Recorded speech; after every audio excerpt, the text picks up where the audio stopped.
I'm the former executive editor of the Washington Post. I still hang around there as an advisory vice president of the company.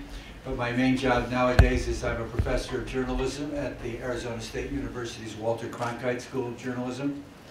Where I teach graduate seminars in the spring and do other things the rest of the year, back and forth. And I'm very, very interested in this morning's subject. First I want to introduce the panel, and then introduce the subject, and then introduce Tom to present his report, which you're all getting copies of, but it's no fair to be reading along while Tom is talking.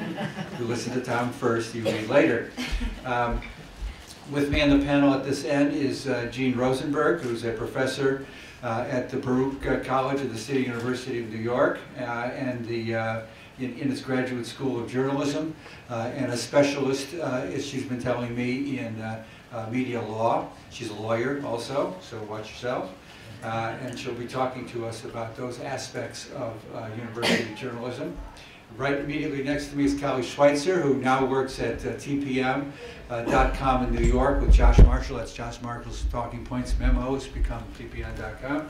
And was the editor-in-chief of Neon Tommy, a student-produced news website covering Los Angeles at the University of Southern California's Annenberg School of Journalism, which is one of the pioneering sites of this kind in the country, and very important, I think, to the future of journalism, these kinds of sites. And she'll be talking to us about that. And Tom Glaisyer coordinates the media policy program at the New America Foundation's Open Technology Initiative, and has done this report on the future of the role of universities, journalism schools in the future of media as things are changing so rapidly. I've just finished writing an article that will appear in the American Journalism Review in its winter issue about university-produced journalism, and the News 21 National Investigative Reporting Project. It is staffed by student journalists, directed by professional editors, with student journalists from around the country working out of the Cronkite School in Phoenix in the summertime. And it's essentially the basis to explain and advocate for university-produced journalism. As the for-profit news world continues to shrink, as for-profit news organizations continue to get smaller, they need more and more collaboration with nonprofit news organizations, and in some cases benefit from the competition from nonprofit news organizations that are springing up all around the country, local ones, regional ones, national ones. Many of them are investigative reporting projects, others are local coverage projects, hyper-local sites, etc. All of which are relatively financially fragile right now because they are usually started with foundation money or somebody's donation, and they require continuing philanthropy in order to stay alive at the moment, even though some are trying to figure out how to create business models for themselves, revenue-based business models for themselves. So into that mix has come just recently a relatively few, but still a growing number of leading university journalism schools that have begun to produce journalism of their own. I'm not talking about the student newspaper or student journalism. I'm talking about students working under professionals on the faculties of these schools, covering their communities, covering their states, even in some cases having Washington bureaus for the media within their states. An example quickly is the Cronkite School. The Cronkite News Service has bureaus in Phoenix, the state capital, and Washington, D.C., supplying news coverage of interest to people in Arizona to more than 30 news organizations throughout Arizona, including its largest newspapers, that are regularly using copy produced by students covering Washington and covering the state capital in Phoenix. The State Bureau has the largest number of reporters covering the Phoenix state capital, bigger than any for-profit news organization. And the amazing thing is the Washington Bureau is the only Washington Bureau for any Phoenix news media that exists now, because all the others have closed down. So they're all dependent on the Cronkite News Service. Also, the Cronkite News Watch is a student-produced program, again working under professionals on the Cronkite faculty that produces a nightly half-hour news program 4 nights a week on the big PBS station in Phoenix, which just happens to also be located in the top 2 floors of the Cronkite School. Other schools are doing similar things. Maryland has news bureaus in Annapolis and in Washington, serving newspapers and television broadcast stations in Maryland. Northwestern's Medill School has a Washington bureau and a Chicago bureau. CUNY and Columbia Universities in New York have neighborhood news organizations staffed again by students that cover neighborhood matters. And Neon Tommy is just one of many different student-run news organizations experimenting at the University of California's Annenberg School. I'm a strong advocate of this. I think more universities need to be doing it and need to be finding ways to increasingly become important news providers in their communities, and that's what Tom has done this paper on why this is important and how it can be done. Turn it over to Tom. Thank you, Len, and I will go for the next.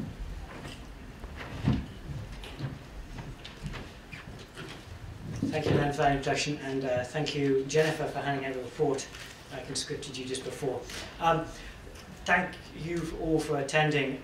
By way of introduction, this paper is a collaboration. It was produced with the generous support of the John S. and James L. Knight Foundation, and I am not the only author. I have 3 co-authors, Professor Chris Anderson of CUNY Staten Island, and on Twitter, where he seems to be more than that, at Hey Chanders. Currently he's on hardship in Berlin. We also wrote it alongside Jason Smith, Marika Anderson, and an army, literally an army of interns, because the research was quite considerable. For those of you who don't know New America, it's a public policy institute that looks to new ideas to address the next generation of challenges facing the United States. It's a mission we embrace through 15 programs that cover everything from counterterrorism to education and economic growth, both here and also in California. As Len mentioned, I lead our work on media policy as part of a team housed within New America's Open Technology Initiative, where we've really been looking at how the changing media and technological landscape affects citizens' participation in a democracy. Now our starting point really is the 2009 Knight Report on Sustaining Democracy in a Digital Age, and we use that as where we begin. And that report talks about 3 things individuals need to participate in a democracy, in a democratic society: relevant and credible information, the education needed to engage with that information, and opportunities to participate in the public life of their community.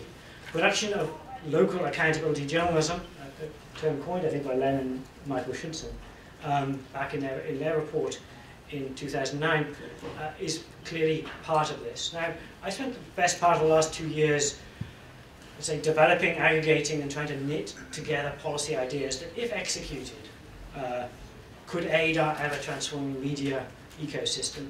Now, Washington is Washington, and we're not too far away, and policymaking is policymaking. It is slow, frustrating, and really quite dysfunctional. It really is in contrast to the speed at which our media is being digitized and policies are lagging. So when you sit working on policy ideas, you also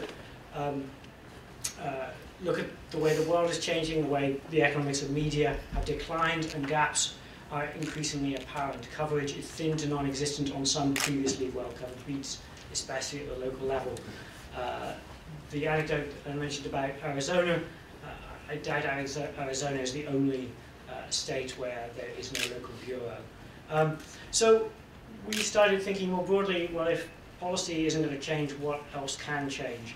And so this report, although it contains policy recommendations, is really written for a broader audience.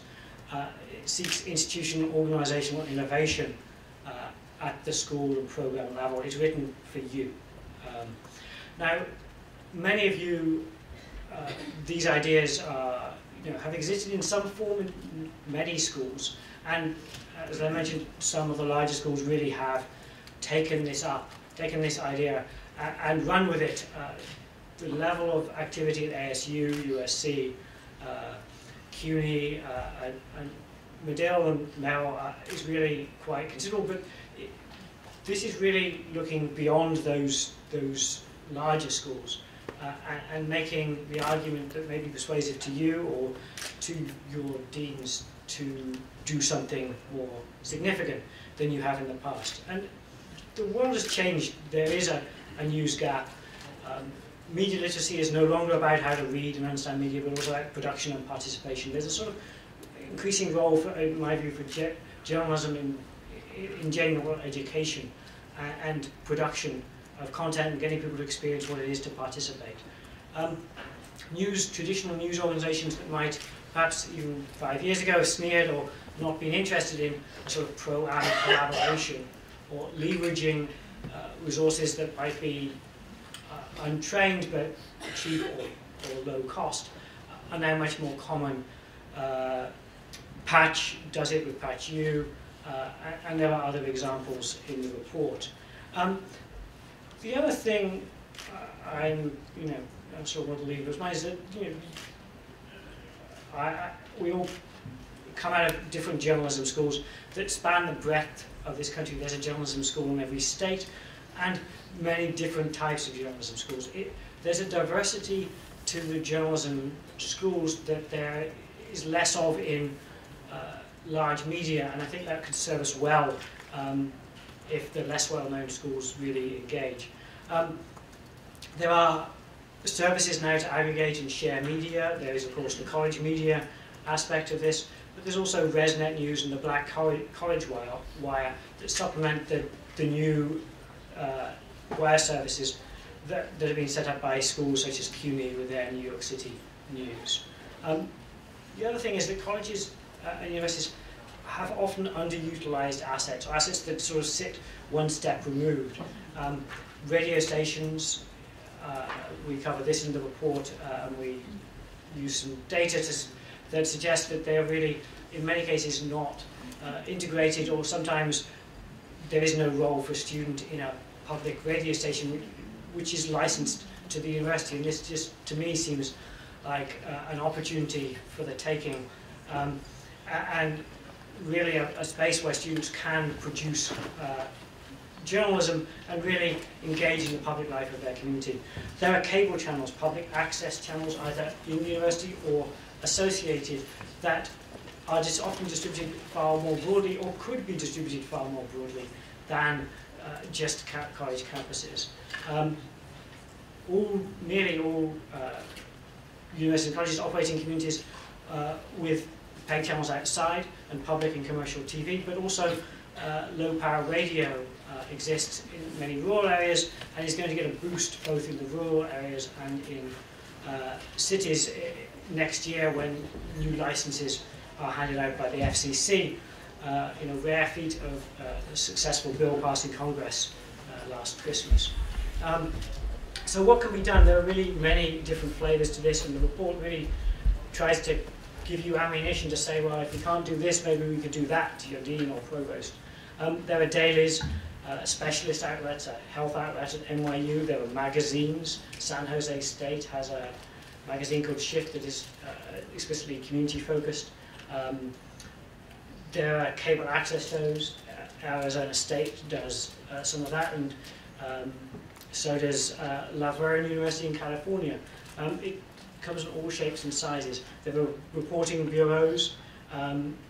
Increasingly, there are opportunities at the state level for universities, in my view, to fill a gap where the number of reporters covering the State House has really fallen off a cliff. The other thing is that this live publishing and practice can really assist in quite often a struggle over curriculum changes and how change occurs inside schools, and the struggle between, well, we should do it that way, we should do it this way. Somehow, for me, the practice of doing that and demonstrating the changes are going to be very persuasive with faculty members who perhaps are less interested in the way media, the digitization of media has occurred.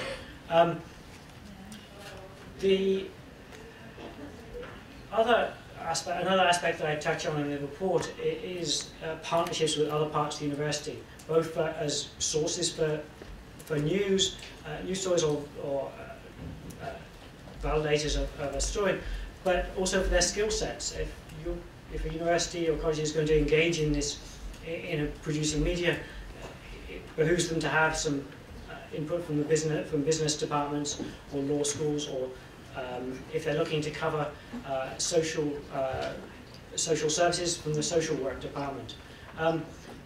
There is also, as much as what has been going on and exists in schools around the country, a lot of it is independent of each other. There are less, really, an opportunity to collaborate both on the software platforms and on knowledge and skills of how this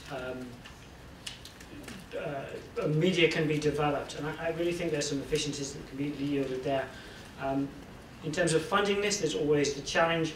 In northeastern Ohio, there's a great example of Youngstown University and Kent State collaborating and quite very simply taking funds from the community foundation to pay students as interns that engage with the local commercial media who, for their sweat equity, get the stories. It's a sort of virtuous circle. The other aspect, I think lies in this, is that a department that produces something that engages with the community is a department that I think will be stood in better stead than a department that doesn't. In areas where, in a future with budget cuts looming or budget controls in place, this is something that journalism schools and communication programs can do that can differentiate them from other departments who are not in such a practical field. Now, this isn't all roses. There is legal risk, libel. You don't really want your students getting into that, and I know the panel will discuss this in a moment. There are stories that are, if not libelous, uncomfortable for the university and challenge relationships that the university may have with the community. Rolling out an outlet like this might take some challenges. I actually am a PhD student at Columbia University, and it hasn't been the first by any means to roll out the New York World. It's taken a long time. This is not easy to make happen. And finally, student turnover. You have to work out a way to handle the fact that students move on and students aren't there over the breaks. How do you do that? Now, if it's an outlet that you run, that might be difficult, but if it's an outlet where students are providing a supplement to a commercial outlet, it might be able to handle the comings and goings of students. Now, I hope our discussion will go into some of these questions. Now, I suspect, to an extent, I'm speaking to the choir at this conference. And if you are one of the already persuaded that the path laid down in this report is a good one, then I will encourage you to scan the report and use it with your less than persuaded colleagues, provosts, community foundation program officers, deans, or students. Though many changes to journalism programs have occurred against the background of a decade of tumult in the industry, an even greater change for me would be a sort of attitudinal change. Journalism schools think of themselves and their mission and their purpose in terms different than the past.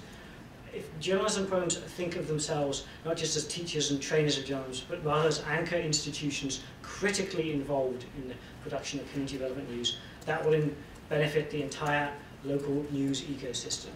Now, the model, and this isn't my term, for this endeavour is a model of the teaching hospital, which doesn't just turn out doctors, but also makes patients healthy and explores innovations in the practice of medicine in parallel to that work of teaching. More than simply teaching students to think and act like journalists, schools will thus help their students understand their role and place in the emerging information ecosystem of the 21st century, just as medical residents become doctors through practice. Journalism schools and programs in this way, in my view, represent an incredible national resource. Now, we are looking like a time when if we talk about content, where there are clearly some disruptive political forces, both on the left and the right, that have operated to some extent in their own media channels and at the edges, partly perhaps because they want to control the message, but partly because their issues may not be as well covered due to capacity. One of the interns who worked on this report is also a student at Georgetown, and he went and reported on Occupy DC, and it was quite transformative when he came back from that report of his understanding and how his report for, in this case, it's a student newspaper, not a journalism program newspaper, will inform both him and will inform the readers of that piece. And I will conclude by suggesting that if we're to navigate these what look like treacherous and confrontational moments, how much better it would be if we did it leveraging the full capacity of students today, interviewing and explaining the news at the local level, extending media and leveraging airwaves not previously used. Imagine a collaboration with news collaboration with 446 bureaus. And there are about 500 some odd news journalism programs. About 450 of them have more than 50 students. If we can leverage the energy of all those schools beyond that of their core journalism production, I think we can do something. I hope this paper gives you some additional support as you may choose to navigate this path. Thank you.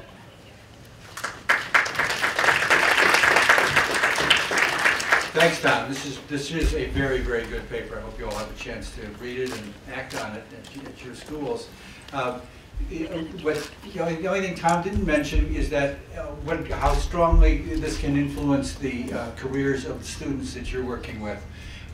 Being able to do professional level journalism at a journalism school, covering the outside world in addition to student journalism, can really shape people's careers and bring about much greater job prospects than they would otherwise have by already having done professional work. And a really good example of that is Callie, who's currently at tpm.com, but who is part of the formation of Neon Tommy, a student-run, student-operated news site that covers Los Angeles. Can you tell us, Callie, what Neon Tommy was, and how it got started? Absolutely. Neon Tommy started as a place for graduate students at USC Annenberg's journalism program to get their work published. They were taking classes and they would turn in their reporting as homework, and they would get a grade and then it would go in the trash, you know? And everybody realized that this didn't make any sense. When you graduate from journalism school, if you're not Googleable, you don't exist. You need published clips. And in a lot of cases, you know, the classwork is so demanding, you're out, you're reporting, etc.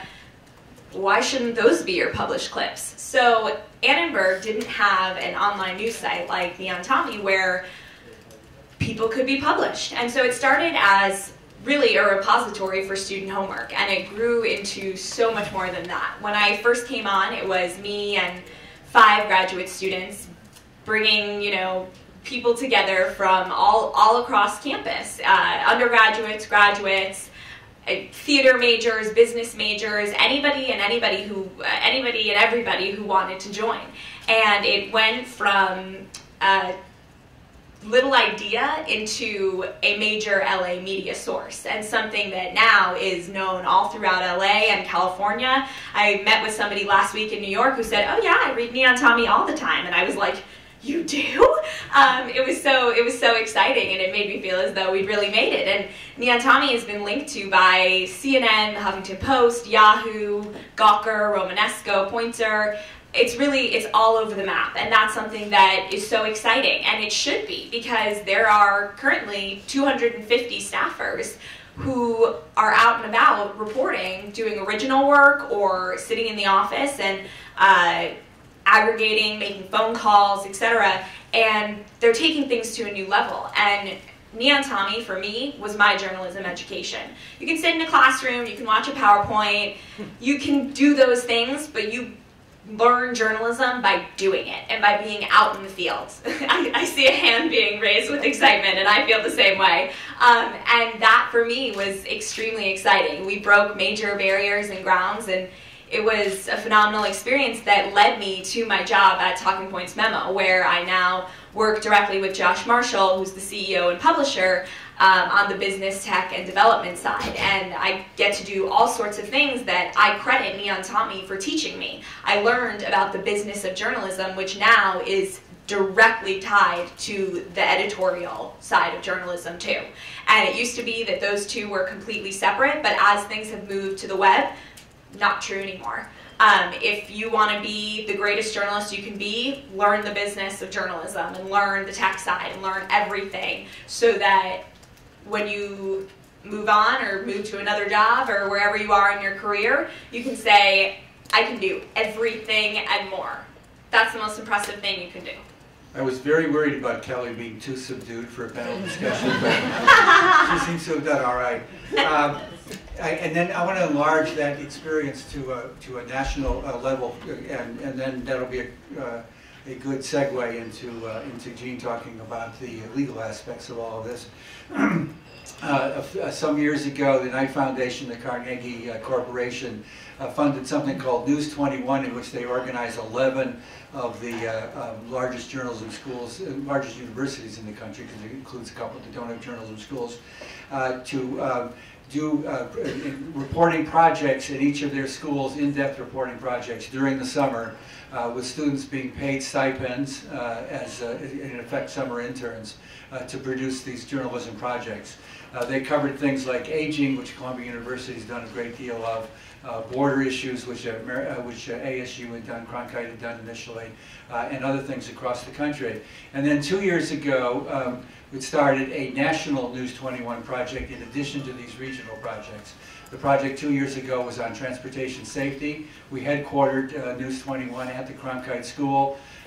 The newsroom that the students came to from these 11 universities was at Cronkite, and it produced a number of stories about transportation safety, a website for it, but more importantly, stories that were published by the Washington Post, by the Arizona Republic, by MSNBC.com, Yahoo News, etc., all around the country.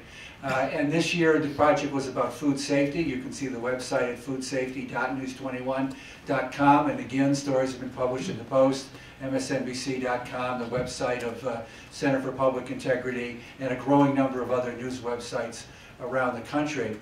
And starting this coming year, we're expanding the program so that any university, any journalism school can nominate a student to be part of the program. I teach a spring seminar in which we learn the subject with experts that we bring in from around the country to be interviewed by the students, research that the students do during the spring. The students will be able to access this seminar remotely, and in addition to the students that we'll have at the Cronkite School. And then we will select from those students the student reporters who will work at Cronkite during the summer on the topic of the year. And this, of course, means big boy journalism. This means that, for instance, in food safety, we were writing stories about shortcomings of big American corporations, big international corporations in food safety, failures by government agencies to do their jobs properly, and so on, which raises legal issues of all different kinds, from freedom of information issues on to the questions of libel and liability for the universities involved, and the project itself, and the student reporters and their editors. And this is what Geanne has been focusing on and can tell us more about, and what you can do to move in that direction. I think a good way to start is that a lot of journalists, their initial reaction to the idea of legal or lawyers or the involvement of lawyers in the newsroom is to think, oh no, they're going to try to shut us down or try to limit what we do. In fact, I did a story many years ago for CJR looking at the role of newsroom lawyers. And what good media lawyers do, what good newsroom lawyers do, is they actually help to bolster the journalism. They help to work with the journalists to support the journalism. They may encourage them, if there's some sort of concern about libel risk, to go out and get more facts and to strengthen their stories. So good newsroom lawyers and having smart legal advice and having journalists who are aware of legal parameters can be something that actually very much fortifies the journalism. It also, I think, is important to teach student journalists to work to professional standards. And so one of the things that I'm encouraging through a project that I'm working on is having the journalism schools, especially those that are engaged in publishing their journalism, be aware of the legal landscape, be aware of the legal issues, have legal education programs for students and for faculty, and to try to work to professional standards in support of the journalism. And I think it's very important to emphasize and underscore that this is, the whole purpose of this is to support the journalism. There also are ways that having lawyers involved, and you mentioned freedom of information, can help students and help programs to access information, to know what their rights are in terms of attending meetings, in terms of getting a hold of federal or state documents and pursuing those rights. And I think that in the same way that journalism schools can really step up and help to fill gaps in reporting, There also are, I think, or I fear, gaps in a very strong media law infrastructure that the newspapers paid for and supported by paying for media lawyers to exercise their rights and to fight for the rights of journalists and to fight for the quality of news. And in some ways, the journalism schools, you know, I hope, will step up in some way and not back down when there's a legal challenge, but actually step up in support of the journalism, in support of First Amendment values, in support of the tools and the strength of the tools that can help to hold government officials at every level accountable. I should have mentioned, by the way, that this year's News 21 project uniquely was in 2 newsrooms, which included the one here at the University of Maryland's Merrill School, which supplied 10 of the reporters, and it was very much a joint project, and a lot of the really good journalism was produced out of the Merrill newsroom. News 21 is one of the few examples in which journalism schools have actually been working together on this kind of student-produced journalism, and the Carnegie Deans is a group of deans of these dozen schools or so, but most universities are operating in vacuums in trying to do this. Tom, how can they work together? So, thank you. I think the short one-word answer there is carefully. So in some, we've got to be realistic. In some cases, there are points of competition for students and reputation and name that people want to differentiate. But I would just sort of suggest that at the state bureau level, it would behoove all universities to have a state bureau, and clearly there are overheads if you're not in that city. Surely there's a basis for collaboration at that level. But just to that, I'll answer that question more broadly about collaboration. So I started doing this research, and we started writing a report, and then we started saying, well, what's actually going on in the country? And we ended up literally writing 1 to 2 page profiles of all 450, 460 schools, which are really ridiculously detailed and probably too much. But just in terms of what we intend to do is publish these in state packages. And really just to show the volume that is actually happening, and here's one on Arizona, in each state. Is there any way people can access these now, or are you going to be publishing later? I'm actually looking to validate them with people before I publish them, because the level of detail is, I want to get them as right as I can, knowing that it's difficult to get them all. We have published Merrill's, Arizona's, and USC's, and that's on the website, that mediapolicy.newamerica.net, if you'll find a link or eventually going through.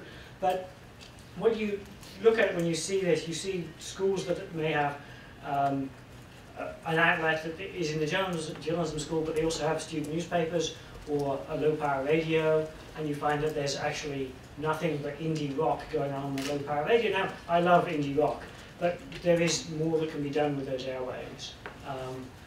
They have a public access station, but it's really not being used in any sense the way that it could be for local communities. So I think for me there's I don't want to be telling schools they have to collaborate, but what we have done is sort of revealed in these profiles what each school is doing, and trying to sort of stir the pot in a positive way. In my brief experience so far in academia, I've been struck by the fact that the same kind of lack of cooperation and rivalries that I was used to as a newspaper editor in the old days amongst media organizations that didn't want to work with each other is very prevalent in this field. Media organizations have figured out they can't do that anymore. And when 5 years ago the Washington Post wouldn't publish anything that wasn't produced in our own newsroom, we now publish a lot that's produced by other people, nonprofit news organizations and others, because we can't do it all ourselves anymore. And I think that journalism schools and universities are going to have to wake up to the same fact. That you're going to have to collaborate more than maybe you're used to in the past too. That not invented here is no longer a good way to do business. Callie, among the things that are growing out of some of the student-produced journalism are really exceptional stories that make a difference in communities, but also make a difference in the students' lives. And you did one of those on swine flu. Can you tell us a little bit about that? Absolutely. I wrote a breakout exclusive multimedia piece on the death toll of swine flu in LA County.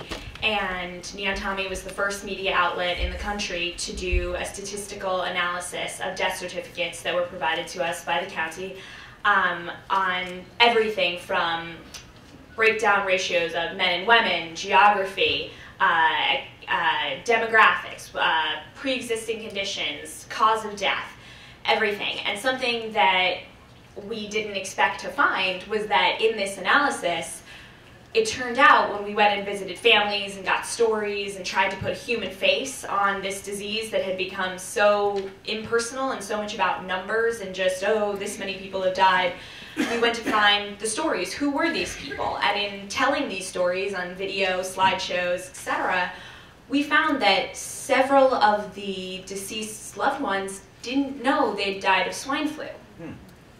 They thought, you know, cause of death on the death certificate said pulmonary arrest, asthma, all sorts of different things. And when we said, well, the county health department gave us these from the swine flu pile, these are attributed as swine flu deaths, you can imagine the effect and the devastation, and that's a huge health risk.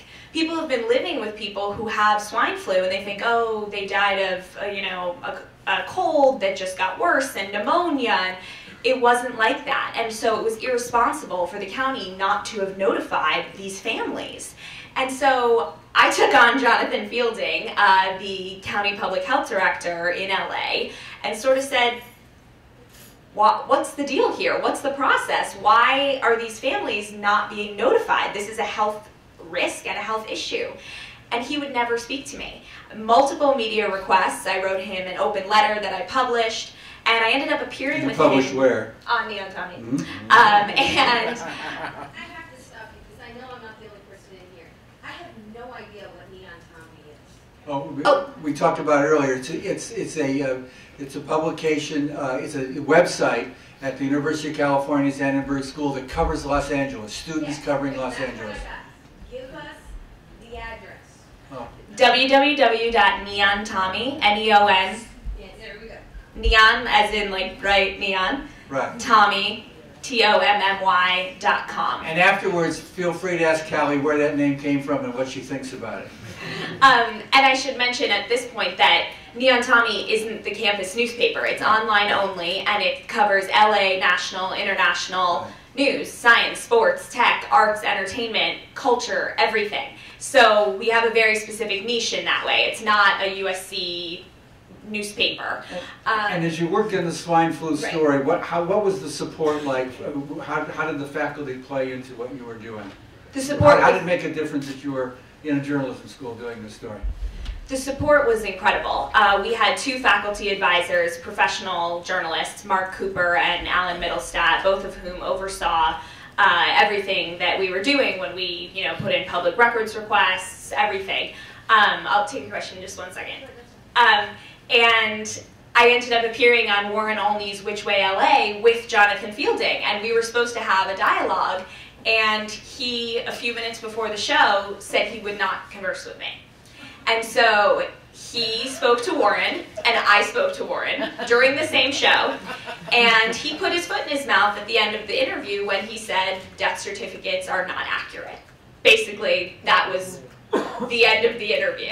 And Warren really came back in the sort of summary and just said, I don't know what's going on here. And the thing is, I was 20 years old when I wrote this story, and some bloggers were joking, Schweitzer, chokehold Schweitzer putting Jonathan Fielding under pressure. And that was the biggest moment for Geanne Rosenberg, because it was proof that student journalists should be taken seriously. And my big thing on student journalists is either they don't exist and we're all journalists, or everybody at every level is a student journalist, because we can always be learning more. And the faculty support at Annenberg and at USC, USC is University of Southern California, it was phenomenal. It was incredible. I mean, sure, we were doing things that might have made them squirm, but they were always supportive of First Amendment rights, freedom of the press. Do you have a question for Callie? Yeah, I'm just curious, did you have any trouble getting those records with the names on them? Yeah, yes, actually. It was definitely, we worked with a media law professor who was a lawyer at the school, and she guided us through the process and helped us, and it took several rounds of requests and, you know, freedom of the press and why we had the right to access them, but we did get them, and they had the names on them. Now, Geanne, as we are encouraging all these folks to engage in really aggressive journalism covering their communities, how many of them do you think might get in trouble with their administrations, and what kind of trouble, and what can they do about it? What I would say is that I wouldn't wait to get in trouble with the administration. What I would recommend is to kind of get your ducks lined up in advance, to think about some of these issues as a journalism faculty rather than wait for some sort of a crisis to erupt and have your general counsel's office find out about this first and the work that you're doing and maybe any related risk that might be taken because there's a crisis. It's really an opportunity alongside the opportunity to produce journalism, alongside the opportunity to give students the kinds of experiences that Callie has had and that many students are now having. There's also an opportunity to teach them some basic things that will really help them to publish smarter, to publish safer, and they're standards that they should be taking with them, whether they're producing journalism for the schools or in their professional careers later on. Basic rules such as check your facts. I mean, it's a sensible thing to do. It can only improve the quality of the journalism. It can also protect you if you're ever, you know, if anyone ever has a defamation claim. Your first line of defense is that your story is accurate. Truth is a complete defense. So checking your facts, fact-checking, verification, if you're going to write a story that's critical of someone, giving them an opportunity to respond. That's just good journalism. That's just fairness. And it also can provide quite a lot of legal protection. Another place, you talked about, and I think this is a real challenge for a lot of the student sites, journalism school sites, is that, you know, faculty and students might be engaged in a very lively project, and then come, you know, the end of May, everyone clears out. Well, if you've got a site and it's out there on the internet, and especially if you've got some, you know, fairly strong stories out there, you don't want to be in a situation where if someone has a complaint, if someone says something, you know, there's something significant that's damaging and that's up on the website and it's wrong, that they can't reach anybody. You know, so what's your policy? What standards are you going to have in terms of corrections and retractions? What's the process? Who's accountable? Who's reachable? Again, that's going to only improve the quality of the journalism you're producing. Nobody wants a bad mistake up on the internet for months on end, uncorrected, when people are writing in to say that there's a problem. So there are lots of sensible things you can do, and I think the challenge here and the opportunity is to use this as a way for students to learn better, but also as a way to protect the journalism that the schools are producing. All good advice, yes. If I may, can I go back to the point you made earlier about the speed with which the newspaper industry had reacted to the changes that were happening and the damage that was done as a result, and the comparison to the same thing that you have found, as you said, in the amount of time that you've been involved in academia, and the dangers to academia that you see? Boy, that's a lot. Yeah, I'll try to be brief about this. Yeah, obviously, as technological change happened very rapidly, and as the reduction in advertising revenue happened very rapidly for newspapers and broadcast media, there was still a sense that it was still the good old days. You know, this was a temporary thing. We've been through cycles before. This will be another cycle. And by and large, everybody was focused on their own institution and their own way of doing business. Newspapers were focused on print, television was focused on TV, rather than understanding the necessity for multimedia digital operations. And also trying to still continue to do everything themselves, having this really strong sense of it's my team and I'm against the other teams out there. We're competing with everybody, even monopoly newspapers felt that way. And so it has now dawned, as resources have declined in most news organizations, it's dawned on them the collaboration of various kinds.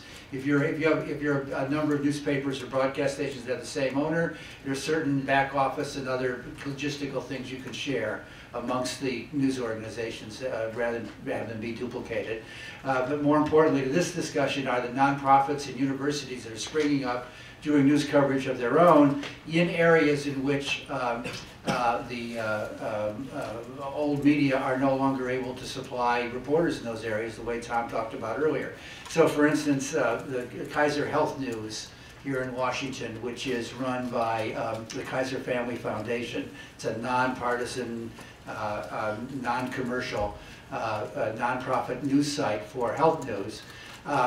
They provide stories for the Washington Post, the Philadelphia Inquirer, the New York Times, USA Today, NPR every single day on health policy issues that those news organizations no longer have any or as many dedicated reporters to cover as they had in the past. As the editor of Kaiser Health News said the other night at a meeting we were at, he said, we're only doing stories that they can't do. We're not competing with them. We're supplying things that they can't do. And that's what I think these university news organizations can be doing. Now, in terms of the journalism schools themselves, I still get this sense, again, I'm very new to this, so it's only a few years of exposure to this, but I still get a sense of quite a bit of rivalry, just like schools have on the athletic fields and in competition for Nobels and PhDs and so on. And there's a sense that we want to focus on only what we can do here and not interested in collaborating with other people. But my bigger concern, now that you've got me going, is that I find that too many journalism schools are retreating into academic isolation. You wouldn't be here if you were from one of them probably, but want to study journalism and maybe teach journalism, but not do journalism. And I think that the best medical schools, the best law schools, the best engineering schools, the best business schools, Stanford University and Silicon Valley, they do the work in addition to studying and teaching the work.